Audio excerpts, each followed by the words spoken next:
Narcissist. It's a word we toss around today, perhaps too lightly, about politicians and pastors, celebrities and sports personalities. I do it, you do it. Perhaps there is some power in being able to diagnose, to label what both mystifies and terrifies. This became a kind of sport during the 2016 election cycle, when Donald J. Trump found himself in the crosshairs of both amateur and professional diagnosticians.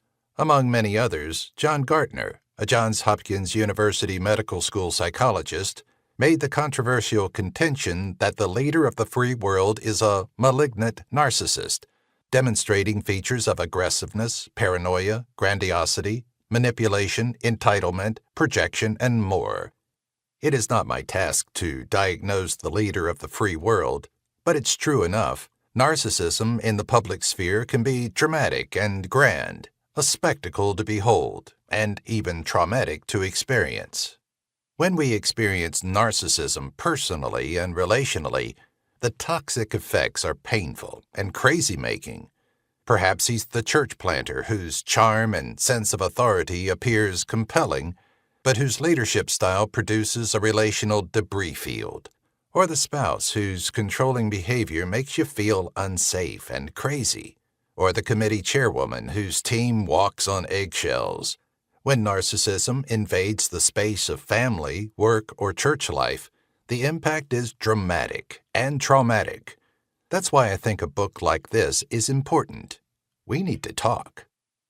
But it's not enough to look at narcissism through the lens of an egotistical political figure, or an emotionally abusive spouse, an arrogant CEO, or a powerful religious figure. We swim in the cultural waters of narcissism, and churches are not immune. Western culture is a narcissistic culture, as Christopher Lasch declared decades ago in his famous book, The Culture of Narcissism. The same vacuousness we see beneath an individual's narcissistic grandiosity can be found at a collective level in American culture, evidenced most recently in the #MeToo and #ChurchToo movements. While we tell ourselves stories of American exceptionalism, we hide what's beneath: fragmentation, systemic racism, ethnocentrism, misogyny, addiction, shame, and so much more. We've got a problem, all of us.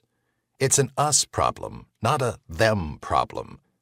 My hope is that this book will invite each of us to ask how we participate in narcissistic systems while providing clear resources for those traumatized by narcissistic relationships, particularly in the church.